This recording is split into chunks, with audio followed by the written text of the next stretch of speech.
It's ladies' night tonight. We've got cocktails and funny names. We've got a gay best friend. Hiya! Now, we're just waiting for the hunky men to arrive. Still waiting. Let's start the show!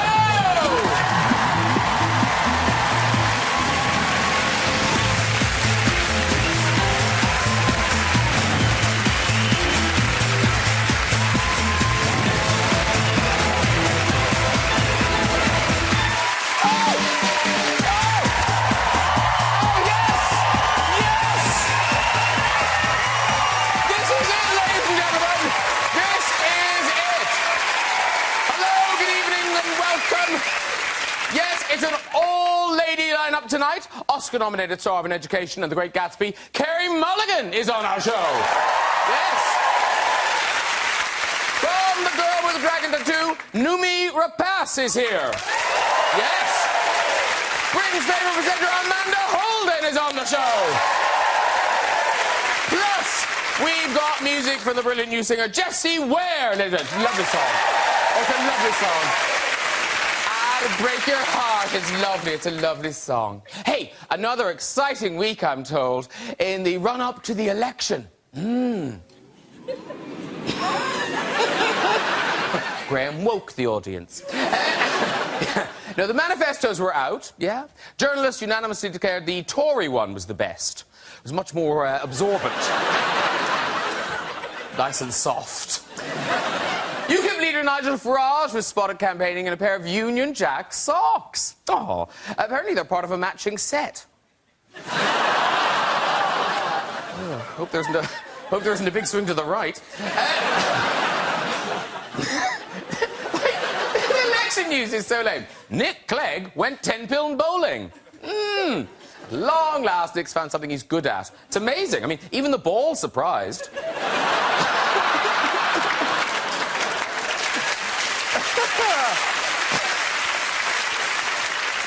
People are seeing Ed Miliband in a new light after it was revealed he once had a fling with the former BBC economics editor, Stephanie Flanders. Now, you can't really blame her, because Ed Miliband, very handsome man. Do you think that's his sex face? Do you think that's the last thing you see?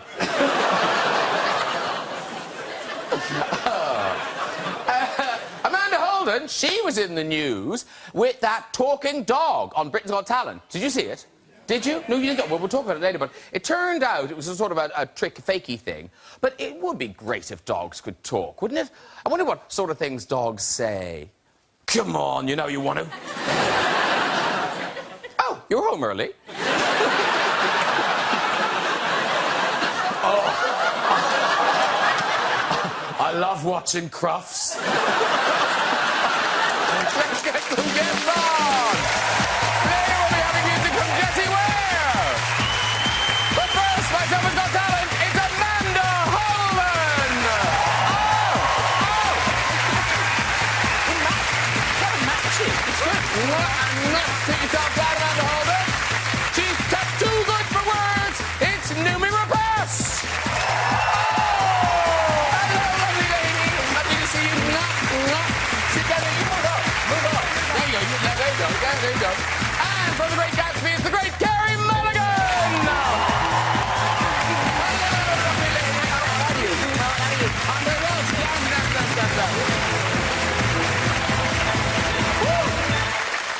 Woo! Lovely to see you, ladies. You all well? Yes. Yeah? No, it's very nice. And Carey, you've been here before. Yes. And Amanda's been here before. Yes. Noomi, no. No. No. First time. Yeah. Noomi Rapace, by the way, I was saying that right. Yeah? I am. Perfect. That was amazing. I know. I'm shocked myself. Me too. Yeah. Because do most people say pace? Yeah, rapace or rape ass. What's the word? Yes. Once I heard that. Even I, Noomi, guessed it probably wasn't pronounced rape ass. So, you haven't done it. So the idea is you just relax, have a nice time, it's all just silly and things. The only thing I would say, where you're sitting, be very careful of Amanda Holden. Okay. No, because she's just had her nipples insured for £2 million. Oh, yes. Oh, allegedly. My husband did this to me the other day. He said, I got £2 million worth, man. No, is it $1 million each? Apparently. I haven't. I mean, they're not worth a fiver each. These. I promise, I won't children. touch them. Yeah, don't break them. Break them, you've broken the bank. I know. Now, why was there such a fuss about them? I don't know. I mean, I'm trying I not have a real to stare problem at with the cold and air conditioning. Yes. Even the ladies are going, oh, yeah. It's air conditioning and chilliness. But they're like, you know, if I get lost, I think there's some kind of sat-nav. They're always going to be... I'm never going in the wrong direction, let's just say that. I'm just glad they're pointing the same way and they're in the, you know, they're quite level. Yes, that is. Oh, it's all good. That's good. Yes, people are jealous. That's what it is. Yeah. Now... Let's not talk about them again, Greg. No, let's not. I'm drawing a veil over your nipples. So, Noomi Rapace, I'll keep saying it because I can. Yeah. So we first saw you in The Girl with the Dragon Tattoo. And so Swedish, is that your first language, Swedish? Yeah, and then when I was 5, I moved to Iceland, so I spoke Icelandic for a couple of years, and then we moved back to Sweden. But it's just like Swedish, Icelandic... Yeah. Are they quite similar, those languages? No, they're very different. Oh, okay. But so few people speak Icelandic, it's I know, it's hardly worth doesn't really learning, is help it? you. Yeah, yeah, they should really just learn English. Yeah. That would really solve everyone's problems. But you learned English very fast. Yeah, I did. When I did The Girl with the Dragon Tattoo, and when we went on this massive press tour, it was a nightmare because I didn't understand what people were asking me, and I was sitting in front of like a huge press conference, and I felt like a monkey in a zoo, and I was like, I don't understand. It was like the worst nightmare. So I started to just read nighttime when I couldn't sleep, watch your show, Really? watching TV shows. I've got a hint of an Irish accent. You could say, yeah, you were my teachers. No, I was watching, like, everything, not reading subtitles, you know, films, reading books. It took me, like, 10 hours to read the script. I had to look up, like, every second word. But it's incredible because now you're just... I'm getting better, but... You're brilliant. Yeah, I mean, we can't speak Icelandic. I can't even speak French. no, Well, Carey Mulligan, you're fluent in German. Yep. Totally. What do you want? But didn't you live in Germany? Yeah. Yeah. Yeah. So you speak German? Yeah. Definitely. If there was a German speaker in the audience, Yeah. and they said something, Yeah. you'd totally understand it. There's somebody More waving. than definitely. Okay, do we have a German speaker? Anyone near? Oh, there's a lady over there. Hello, what's your name? Lisa. Sorry? Lisa. Okay, I didn't even understand that. So this is a German challenge, so say something quite complicated. Oh, no. Well, no, come on, we have to tell you say it, anything. Yeah, no. Is that German that for means- hesitation? yeah, I think that's- Ich kann die Relativitätstheorie nicht erklären. Where's Dad? Dad's here. I know. Dad's here again. Dad'll know. I know the relativity theory. I know the the relativity theory quite well. Is what she said. Is that really what you said?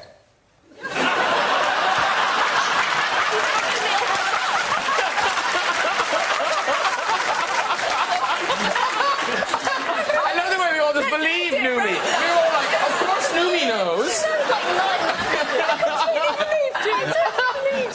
What did you say? What did you say? I said I can't explain the relativity theory. Oh, so it was close! Oh, it's so close. You're disqualified. Thank you. Yeah. You get a pass. You get a pass. You get a pass. But now, here's the thing. Lovely to see you all, but particularly nice, because Carey Mulligan, you're kind of on your holidays. Yeah. This is your week off. It is. Yeah. Because you're on Broadway. Well, you're not on Broadway now. You're here. But Yeah. you are, you know, there's a poster of you on Broadway at the moment. Yeah. So what's happening there? Just lights off? No one Lights off. No one's there. I'm here instead. So they're not seeing Bill Nighy and somebody else? No. Bill's got an actual holiday. Okay. I've got this. Yes! What fun! So great. What great fun! So, and you're on Broadway with Skylight, which you did here as well in the West End. Yeah, last summer, yeah. But I read that you were saying that American audiences quite different, more vocal. Yeah, bit more, yeah. They get involved. It's sort of more like audience participation in theatre than I'm used to. Wasn't there a lady with a very loud voice in the cooking There scene? was, yeah. I cook a spaghetti bolognese in the play every night, and I start with the onions and I work my way through. And there was a very helpful lady, a couple of rows back, who spent the entire show commenting on every ingredient. So I'd get the onions out, start chopping, and she'd go, "Oh my God, there's onions!" And everyone around her would be like, "Yeah." And then I'd get out the, you know, the garlic and smash... Oh, my God, garlic! You know? And it went on like that for the whole first thing, which was distracting, but also quite fun. Yes, and get you interested. Well, especially for anyone that couldn't see at the back. There are people who can't, so, Yeah. you know. Hey, but you're actually here to tell us about your new movie, Far From the Madding Crowd. Yes. Opens here on Friday, the 1st of May. And if people, you know, didn't study it at school or read it or see the earlier film, what's the story about? It's a story about a woman... It's about you, isn't it? It's about me, Yeah. It's sort of... it's a story about a woman called Bathsheba Everdeen who... and it sort of weaves through over her life, and when she's about 18, she inherits a farm and she wants to be a farmer, and it's sort of about her sort of coming of age, really. And there's also a love quadrangle, isn't it? Yeah. Yes, yes. Lots of boys in it. Lots of boys. So now you have to choose, your character has to choose between Matthias... Michael Sheen... Yeah. or Tom Sturridge. OK. Amanda, who are you picking? Who are you picking? If I'm honest, I'd go for Michael Sheen because he's funny. He's funny, he's very talented. I know the other two are... And he's aged already, so you know what you're going to get. You know what you're going to get. He's aged The other two could go off. The other two could go off. I could be the mother to the other two. I probably could. No, I don't think so. No, Noomi? Noomi, you've got to pick. Well, I know Matthias quite well. Is that embarrassing for you, then? No, not really. You know, he's a good friend of mine, and he's amazing. I love working with him. And Martin Sheen I met, and he's very funny and very charming. The other one I haven't met, so maybe I should go for the one I haven't met. Yes, just for fun. Give it a whirl. Yeah. And of course, we know who you chose because you hand cast Matthias, didn't you? Did you? Is there a casting couch? Well, no, it was like Pizza Express. You went, I'll have that one. Didn't you? You made the call. Well, no, I saw him in Rust and Bone. You thought, And I yes. thought, yeah. No, he was unbelievable in that film. I don't know, have you, obviously... Of course, and he's just unbelievable.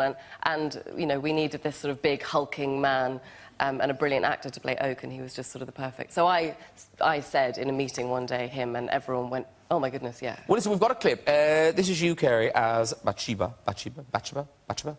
You're really good with my name, but you don't get the other name. No, I'm terrible. And Matthias, this is Gabriel, and he's in the scene. He's making your sheep all wet, which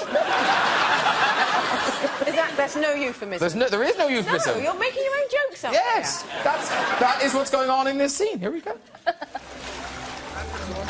Everdene's here now, so you better do your best work. I'm looking at you, Colin. Yeah, you keep quiet,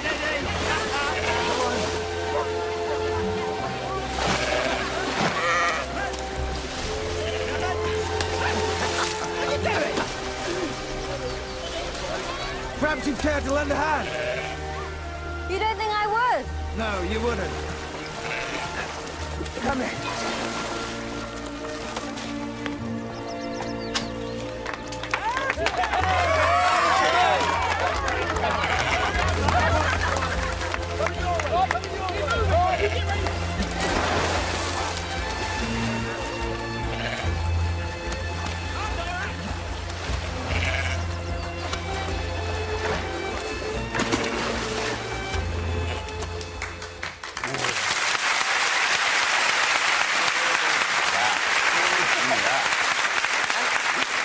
And it is, we were just saying, Joe, that it's a great story, wonderfully told. And if you like sheep, there's, I mean, really, I mean, sheep trainers must have been punching the air when they heard they were remaking this. But now, there's a lot of sheep in it. So many. So many things happened to Yeah, them. no, they're pivotal little plots. They are. Yeah. Should be in the credits. Yeah, but in this scene, there was health and safety issues with this scene, wasn't there? Yeah, there's always health and safety. You know, everything you do is like, oh, you can't touch anything because of the insurance. Yeah, so they didn't want us to go in with the sheep.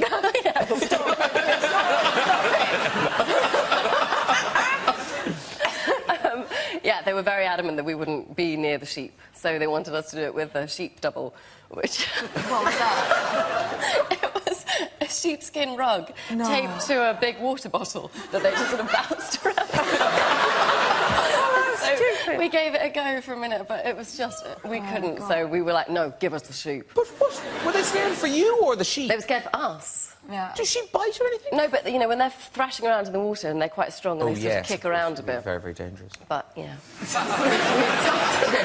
But then I don't understand. But then I don't understand because they did let you ride a horse. They did let me ride a horse. And then you did injure yourself. And I did have a concussion for about 6 weeks after coming off the horse. Yeah, because that seems obviously dangerous, whereas that seems obviously not that dangerous. Yeah. No, I was genuinely concussed for about 6 weeks of filming. There's parts of it I don't remember.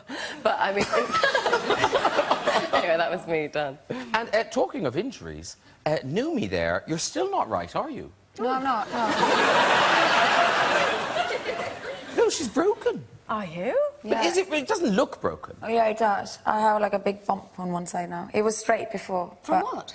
From the last film I did. It was in a fight scene and I got hit by an elbow by mistake. Oh. But, yeah, so I blacked out, like, in the scene. I kind of blacked out for a second, and then I was like, let's keep going, as we do. Yeah.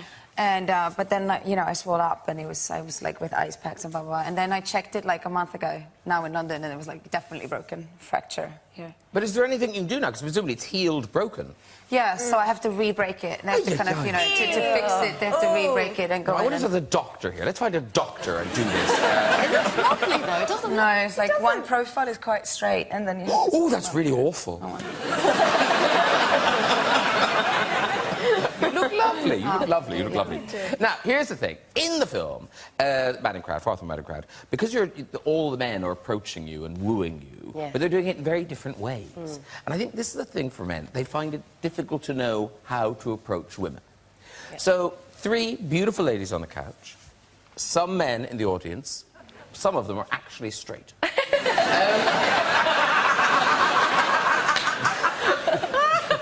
You'll be looking. But, no, there are some. Now, so we've got a microphone there. So we're going to encourage some men to come to the microphone and try their best sort of chat up, come on line and see what you ladies make of it. So who's first? Oh, up you come. So, hello and your name. Good evening, ladies. I'm David. I got done well so far. I'm going with Have you got one of those levers for the stairs?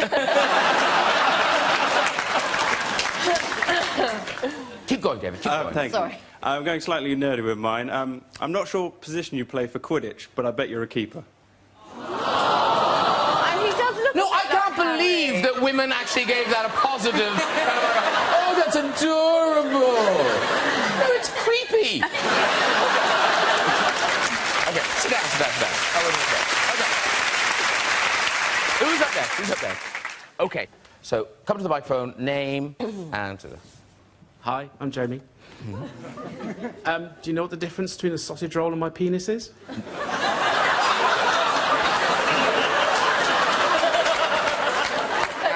so much I could say to that. For the purposes of this, let's say no. I mean, I think you'd probably go, yes. Unless you were in an industrial accident or something. But, but anyway, let's say no. No. No. No. Well, let's go on a picnic and we can find out. Well, you see, as a vegetarian... OK. Who's up next? Who's up next? Hello and name. Here we go, here we go. OK. Hi, I'm Michael. Wow. You remind me of a pinky toe because you're cute, you're small, and later on tonight, I will bang you on the kitchen bench. That is creepy. Oh, I like that. We've got to ask him, has that ever worked? Once. Drink was involved. Thank you very much, Michael. Now, let's do another one. How many of them are there? Loads of them. Look at you. Of course, all the men wanted to have a go.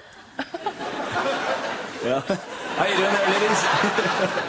How you all doing? I was just wondering, do you know what material this is made of?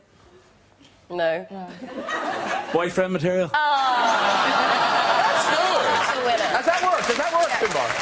She's sitting right beside me. That's adorable. Well done, Old Abel with Camouflage. Very good. Okay, now. And now, Noomi's new film.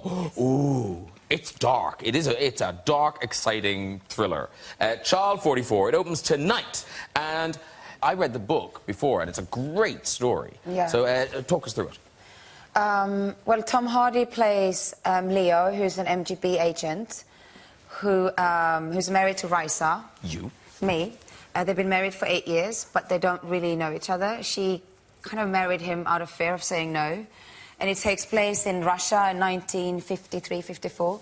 And it's in a society where, you know, you can't really trust anyone and everybody's afraid of, you know, traitors and, you know, who's working for the West, who's working for the government. So it was like, you know, trying to just be as invisible as possible.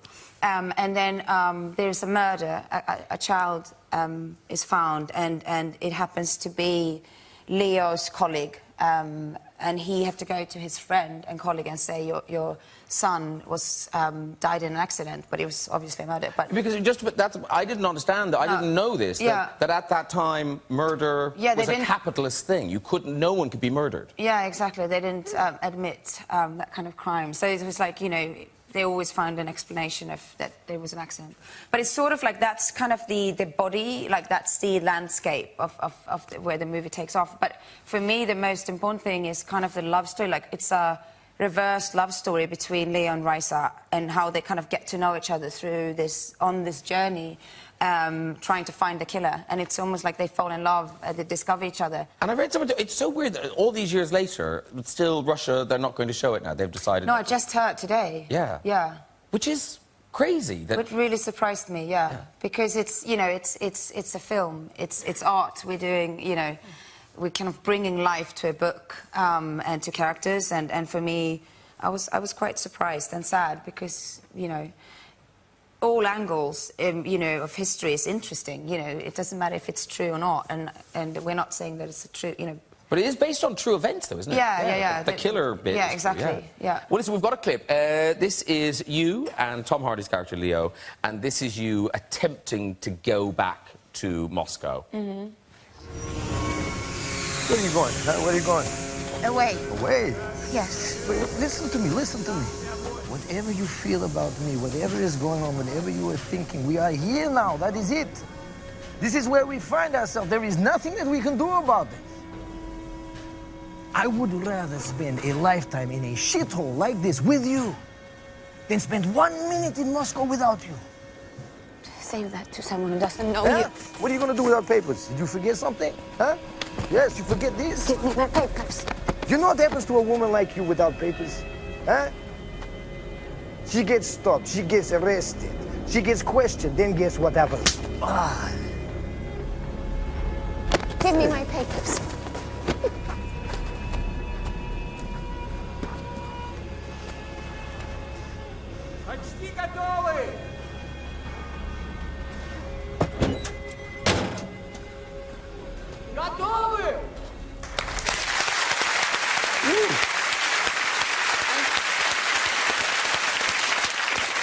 And in interviews, I've heard you talk about, you know, the amount of preparation you put into all your roles.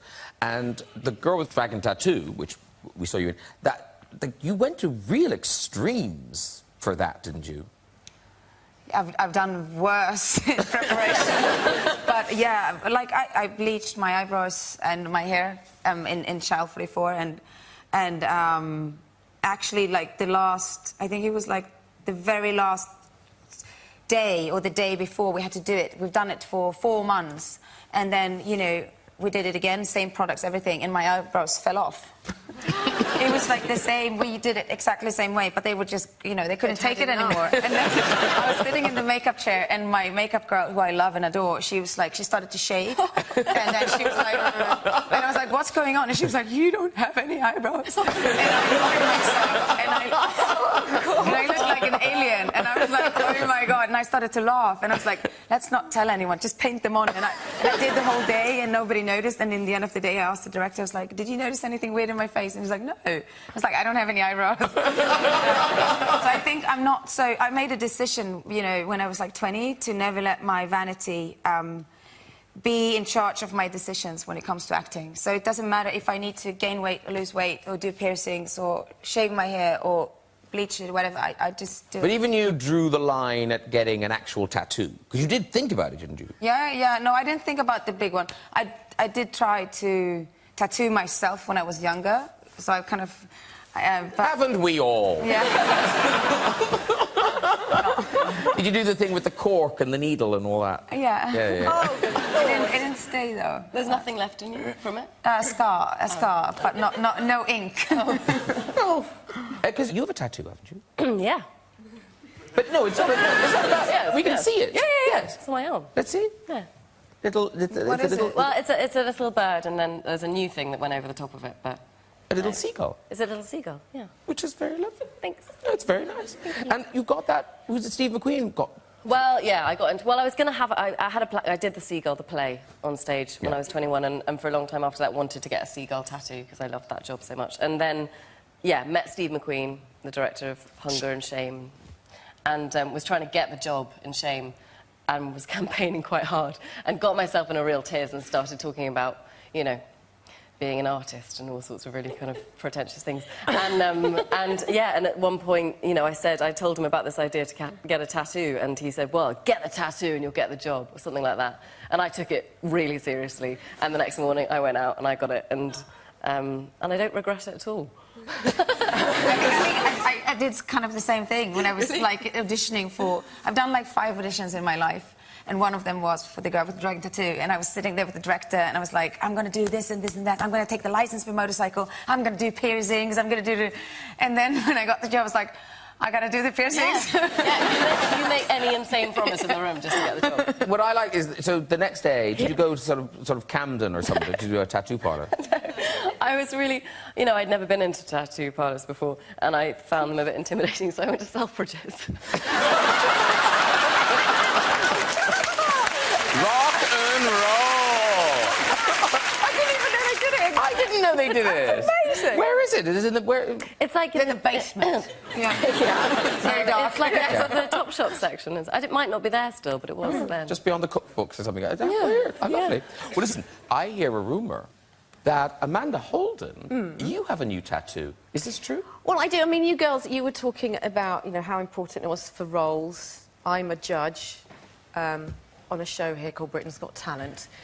And obviously, the man that's given me that employment for 9 years is somebody that you'll recognise. So I thought, in his honour, I would... No, you haven't. There.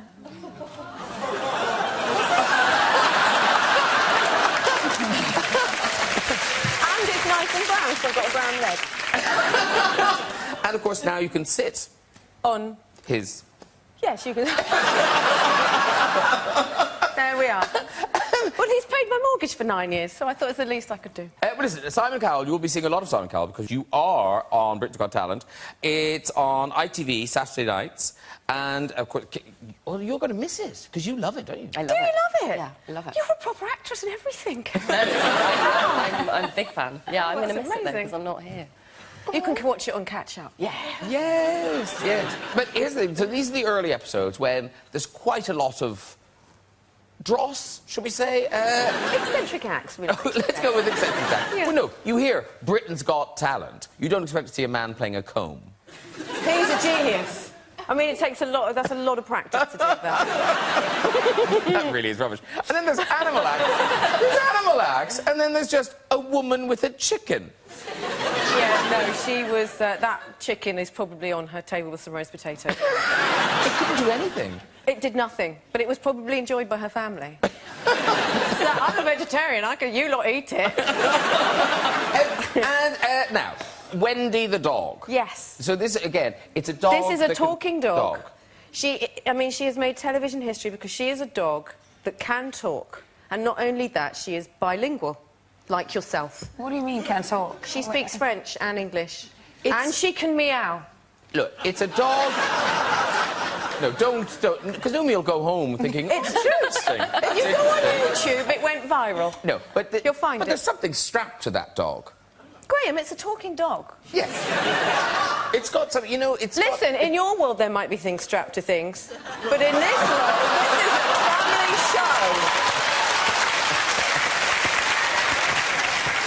You'll have to take that out. No, they won't. It's a talking dog. It's quite funny, though, with dogs, because when I did the drop, we had this puppy, and there was, you know, and the dog really was, like, sometimes a part of the dialogue. You know, he started to, like... and, like, you know, and once he was like, I was holding him, and he fell asleep, and it was like... like, Tom and I was trying to, like, continue the scene, and I was like, Rocco, wake up! And like, super loud, and it's like... like, in the middle, so he was, like, definitely talking, but not a language I understood. This is a language that everyone understands. Okay, yeah. Especially if you're French. It's a ventriloquist dummy. It's not a ventriloquist, it's a talking dog, Graham. It's a dog. It's a talking dog. It's a dog. It's a talking dog. Yeah, whatever. I want to Google it right now. Yeah, I don't really. No, it's really impressive. Have you not got a clip? It's really... No. No, because we want to promote your new show, Talking yes. of Pets. Talking of Pets. So now, the new show, it's on ITV, Wednesdays at 8 p.m. It's called Give a Pet a Home. Yeah. So what's that about?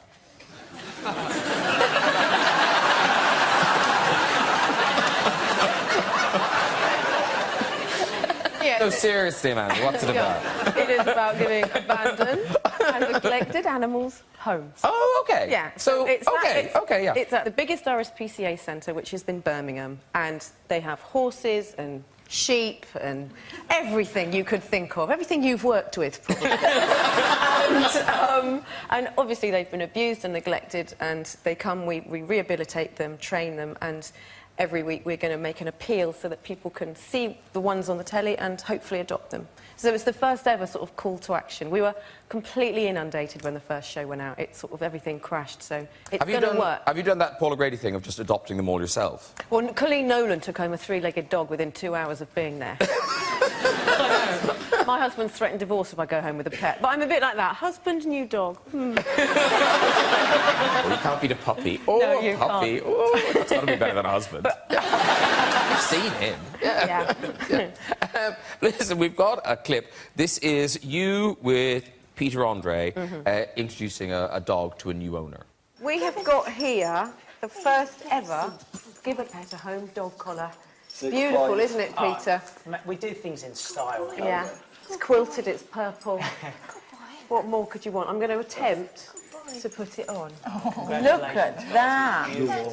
Oh, wow. All that waiting is over. In fact, you know what? He's got quite a thin little neck. I don't think I'm going to be able to get it on him. He's fantastic. Oh, hang on, I've learned something. Clyde, Clyde, sit. Sit. Sit. Sit. Sit. Please sit. It would make me so happy right now. Sit. OK, I did learn something, but it just wasn't with Clyde.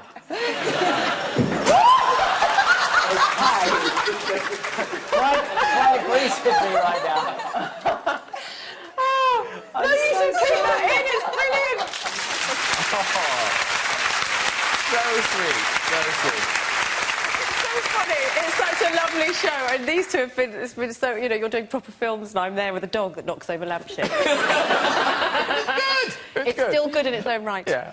Hey, it's music time. This lady has just finished a tour of America performing Say You Love Me from her brilliant second album. It is Jessie Ware!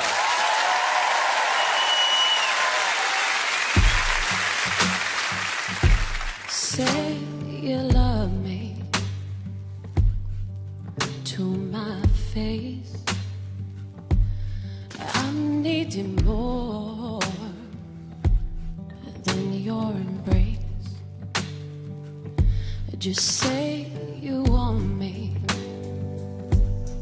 That's all it takes. Heart's getting torn from your mistakes.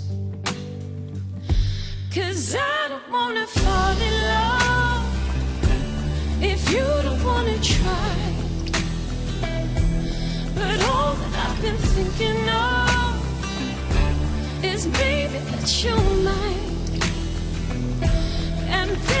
looks as though we're running out of words to say, and love's floating away. Just say you love me, just for today, and don't give me time, 'cause that's not the same. Want to feel burning flames when you say my name. I want to feel passion flow into my bones, like blood through my veins.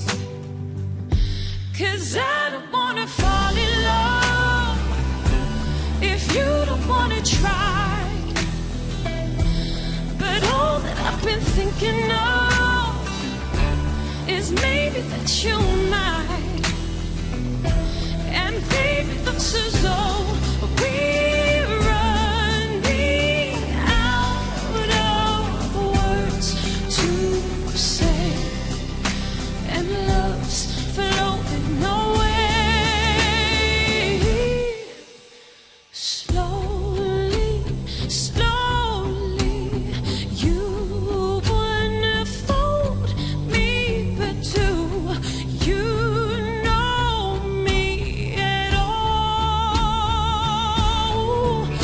'Cause someone told me love controls everything, but only if you know.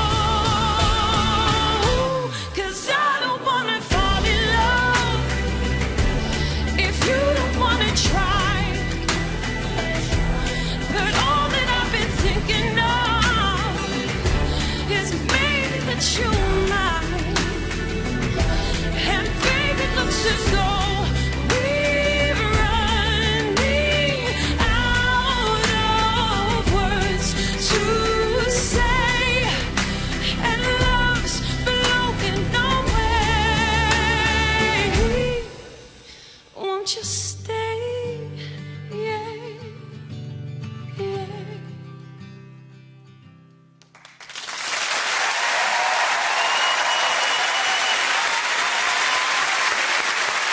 Jessie Ware, ladies and gentlemen!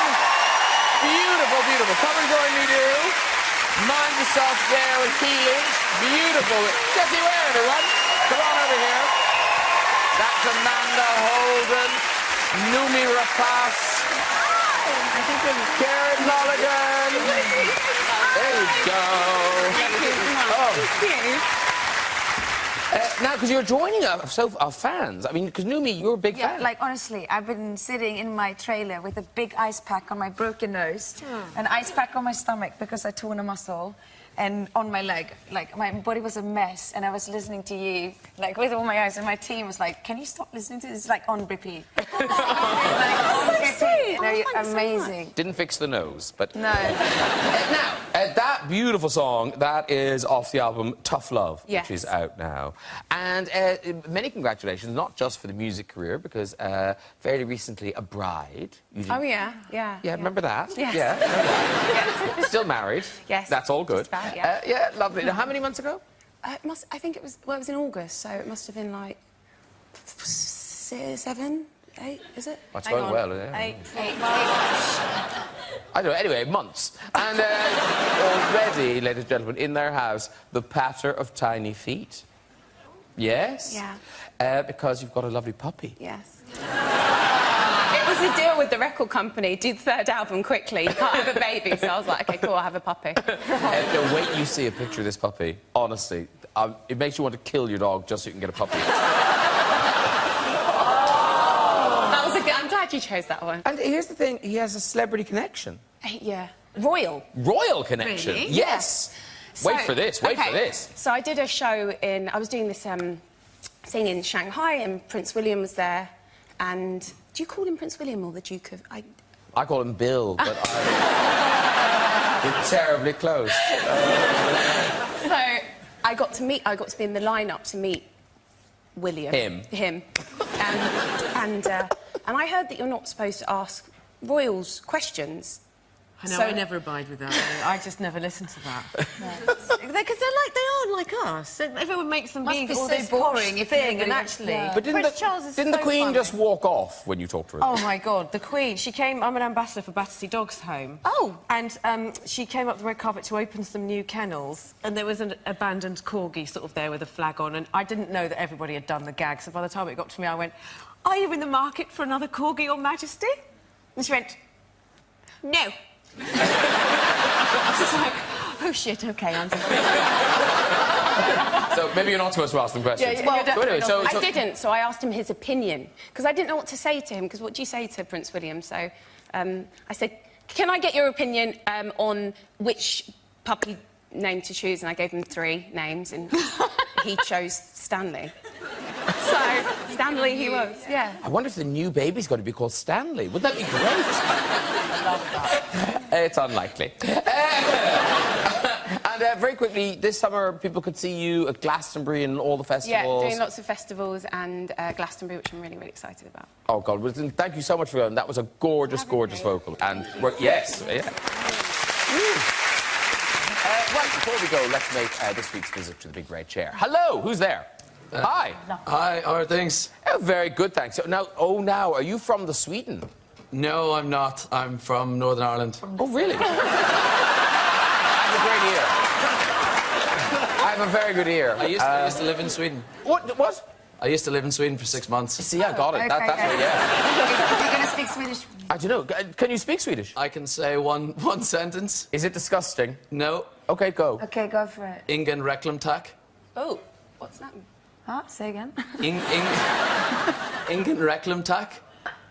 It means no junk mail, please. Oh, yeah, sorry. Oh, no. Okay, I How would do you actually say that? Ingen reklam. Oh. Okay, pull it. I think you pull. Yes, I think the say is you're looking for. Yes. I can't say anything Pull it, instead. pull it, Oh, he's gone! It could have been a great story. Could have been a great story. We'll never know. We'll never know. Okay, there's more where he came from. Hello. Oh, hello, sir. Hello. Hi, how are you? OK, thanks. Good. And what's your name? Tony. Tony. Lovely. And where do you hail from, Tony? London. Oh, he's from London. Wow. And what do you do? I'm an accountant. He's an accountant. There's no shame in it. Okay. No, I'd have just done that straight away. No! Sorry, Accountants are no, I nice. love accountants. Yeah. No accountant was harmed in the making of that. No, none. So, Tony the accountant from London, off you go with your story. So this takes place in 1977, which was the year of the Queen's Silver Jubilee. And we were Wait, having I must get a pen, Tony. 25 years ago, yes. Yeah. And we were having a street party in our little close in West Ealing. Oh, yes, yes. And a few months before this, Phil Collins had moved into the close, which Phil! was very exciting. Phil Collins had moved in. Yes. And it was Can I just say, this couldn't be more 1977. And it was at the time when Genesis were at the height of their fame. We were all very excited. And my mother was on the committee and she was collecting money for the street party. Oh, she's great. She's great. Yes. So she was going around knocking on doors. She got to Phil Collins' door and knocked on the door, and he answered, and she explained what she was doing, and he gave her some money. And then he said to her, "What are you doing for music? Because if you like, I could bring the boys round." And she said, "No, that's okay, thanks. We've got a disco." Story. Is that the end of the story? It's very warm, Tony. We like Tony. Well done, everyone. If you'd like to join us on the show and have a go on the next you can contact us via our website at this very address. That is it for tonight. Thank you so much to my guest, Jessie Ware. Amanda Holden. Noomi Rapace. And Carey Mulligan. We'll be back here at the same time next week. Until then, good night, everybody. Bye-bye!